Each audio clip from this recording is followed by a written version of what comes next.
প্রিয় চিকিৎসক বন্ধুগণ, আপনাদের কপাল খুবই সুপ্রসন্ন, প্রশস্ত। আল্লাহু আকবার। আল্লাহ তাআলা আসরের দিন কিছু মানুষকে বলবেন, আরে আমি অসুস্থ ছিলাম, তুমি আমাকে সেবা শুশ্রূষা করো নাই, যদি করে আসতে আজকে আমার জান্নাত তোমাকে আলতো করে তোমার হাতে তুলে দিতাম। আল্লাহর বান্দা জিজ্ঞেস করবে, হে আল্লাহ, আপনি বেনিয়াস, আপনি সমাদ, আপনি আবার অন্যের সাহায্যের মুখাপেক্ষি হন কিভাবে? আপনি অসুস্থ হন কিভাবে? আপনি তো দারুস শিফার মালিক।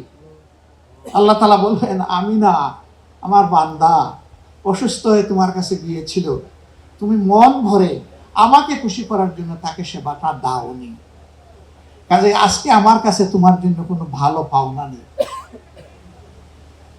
উল্টা দিকে যে দিবেন, এইটাকে তার রিজেকের উসিলা মনে না করে আল্লাহর পক্ষ থেকে নেক আমলের একটা উপহার মনে করে যিনি কবুল করবেন এবং তার রোগীকে তিনি সেইভাবে কাউন্সিলিং করবেন, তাকে সময় দিবেন, তার জন্য দোয়া করবেন, তাকে উপযুক্ত চিকিৎসা দেবেন এবং সে যদি স্বাবলম্বী না হয় কিছু সহযোগিতা করেও পাঠাবেন।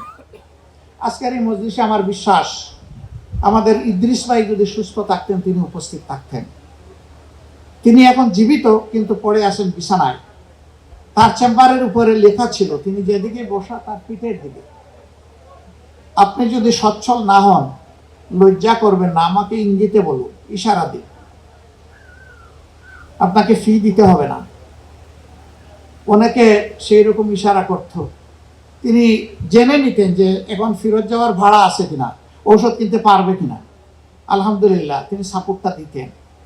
আমরা লোক পাঠাইতাম মফস্বল থেকে তার কাছে, ফিরে গিয়ে বলতো, ভাই ওনাকে দেখা মাত্র অর্ধেক রোগ আমার চলে গেছে, আর বাকিটা ইনশাল্লাহ আল্লাহ চাইলে উনি যে চিকিৎসা দিয়েছেন আশা করি আমি শিফা পাব।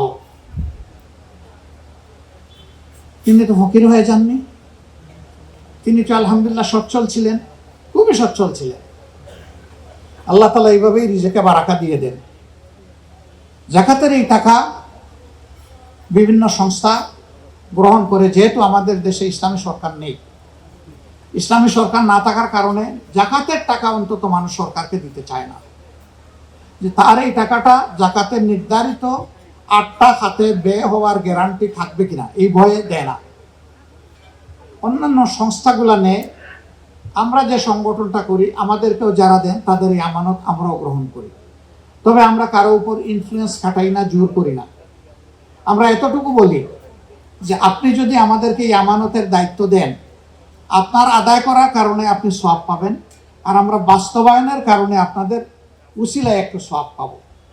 আমরা চেষ্টা করব আপনাদের আমানত হকদারের কাছে কোনো কম বেশ ছাড়া যথাযথভাবে পৌঁছানো।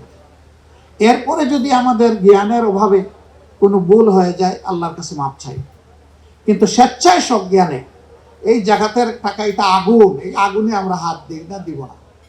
এটা যার পাওনা তার কাছে আমরা পৌঁছে দেওয়ার চেষ্টা করি। আর আমাদের পদ্ধতিটাই হচ্ছে যে ওই পদ্ধতি যেটা আল্লাহর রাসূল বলেছেন, যাকে একবার জীবনে দিবা তার জন্য দ্বিতীয়বার আর কারো কাছে হাত পাততে না হয়।